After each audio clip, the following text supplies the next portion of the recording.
Before I start today, I just want to thank the CNIC for the great event so far and the opportunity to speak to everybody this morning. Really exciting what we heard yesterday, and looking forward to another day today, as we mentioned, with some of the regional leaders and what's happening across the country. So my name is MacLean. I work for Bruce Power. I'm in our business development division, and I get the opportunity to work with our isotope team and also our nuclear expansion strategy team, which is our life extension program, and things like our Bruce C new build, which is essentially new reactors on our site in a decade from now. And we've heard a lot over the last day or so about all the exciting work that's going on in the industry and how it's really setting us up for opportunities of tomorrow. What I wanted to talk about today for a few minutes is the importance of sort of leveraging our past and delivering on what we have in front of us today to really build towards that successful tomorrow. And we know as an industry there's lots of opportunity, but I just wanted to ask by a show of hands in the room, who here feels connected to the Canadian nuclear isotope industry in some way? Likely everybody, since we're at the CNIC. And I think it's the hard work that everybody in this room does that really sets us up for that potential for tomorrow. So let's just give a round of applause for everybody in the room for what it is that you do. So there really is a lot of excitement in what the future of our industry looks like for tomorrow. And we heard about our industry is expected to double in size by 2031, doubling production by 2030. And just by the sheer expansion plans currently planned across Canada, we need an additional 35,000 jobs just to meet that demand. So it's exciting, and there's lots of opportunity.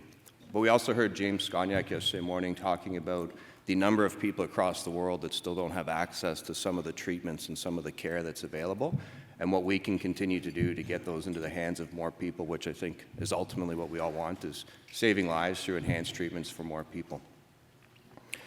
So when I think about an opportunity like we're talking about for our industry, one of the things I always think about with opportunity is the only difference between an opportunity and an accomplishment is that the opportunity is in front of us, but the challenge is how we realize that opportunity to actually achieve it.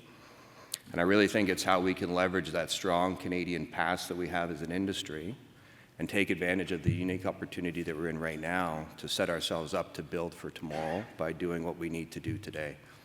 It reminds me of when I started at Bruce Power in 2011, and at that time our Bruce B units, all 4 units in our Bruce B station, were planned to be shut down by 2018. So that means all 4 of those units, their end of life would have been 2018. And just for context, for those that don't know, those Bruce B units are where we make our cobalt-60 and our lutetium-177.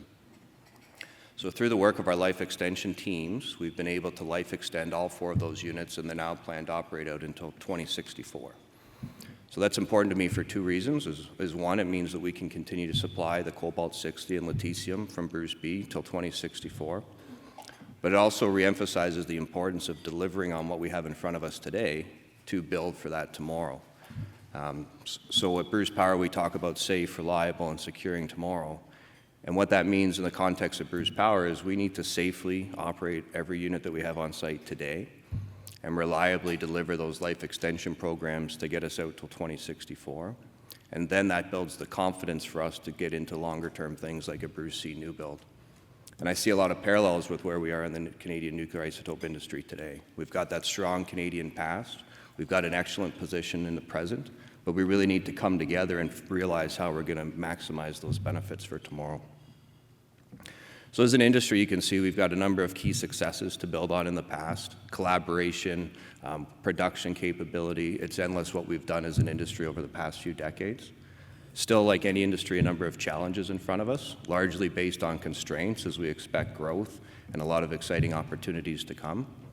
So I think we really look at the opportunities and say, how can we continue to work as an industry and really that value of the connected ecosystem that we've talked about to unlock some of that innovation in the value chain and really set ourselves up to deliver on some of those opportunities that we do have in the tomorrow for our industry.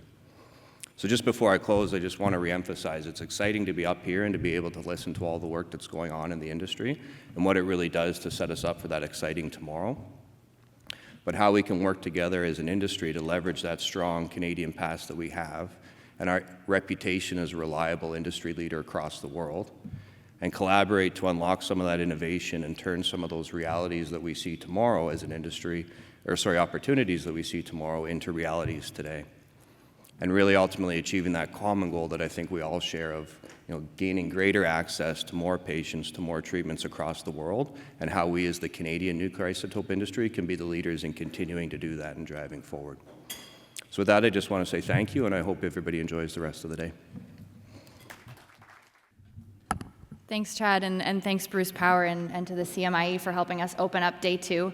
We've got a really exciting program ahead of us, but before I dive into that, I just really wanted to recognize the work that Catherine, Owen, you guys are doing with the CMIE, and really recognize what you guys have done for this community over the past couple of years in terms of helping to support the next generation of really promising life-saving tech devices and drugs in this country. And from a CNIC perspective, we really look forward to continuing that collaboration with you guys into the future and making sure that that's sustained. So you gave us a round of applause. I'm going to give it right back to you. Can we just recognize the CMIE for all the work that they've done here?